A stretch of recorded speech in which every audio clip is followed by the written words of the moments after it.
Bonjour bien-aimés, j'espère que tout le monde va bien aujourd'hui. Nous parlons de la prospérité et je vais parler aujourd'hui de la prospérité de l'âme. Donc notre âme, j'ai déjà expliqué ça précédemment, c'est nos émotions, notre intellect et notre volonté. Donc notre âme est en fait ce qui fait de nous, nous.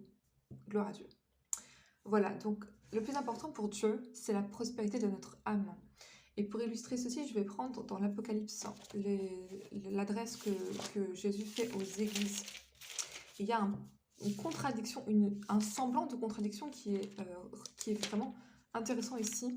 Donc on va prendre Apocalypse chapitre 2, verset 9.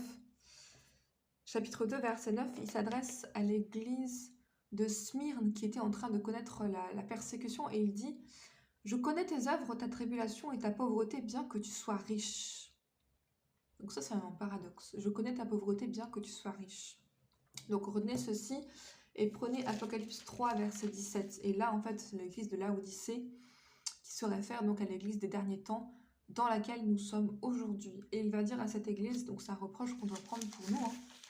Il dit, ok, Apocalypse 3, verset 17, parce que tu dis, je suis riche, je me suis enrichi et je n'ai besoin de rien, et que tu ne sais pas que tu es malheureux, misérable, pauvre, aveugle et nu. Je te conseille d'acheter de moi de l'or éprouvé par le feu afin que tu deviennes riche, etc. Donc nous pouvons être riches aux yeux du monde et être pauvres aux yeux de Dieu. Et à l'inverse, on peut être très très pauvre aux yeux du monde et être riche aux yeux de Dieu.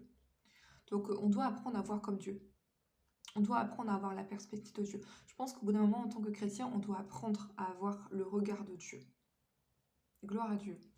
Donc la vraie prospérité, c'est celle de l'âme. Et donc les chrétiens, en fait, ici de Laodicée, étaient désapprouvés par Dieu. Donc toute la prospérité qu'on peut voir dans la vie de quelqu'un, ça doit être quelque chose. On doit se réjouir de la personne si elle est prospère, c'est très bien. Mais il ne faut pas croire que Dieu approuve la personne. J'ai déjà expliqué ça hier, je le répète encore. Donc on doit apprendre à voir selon la perspective de Dieu. Et la vraie prospérité, c'est celle de l'âme. C'est pourquoi Dieu insiste vraiment, il dit, je souhaite que tu prospères comme prospère l'état de ton âme. Donc c'est vraiment l'état de notre âme.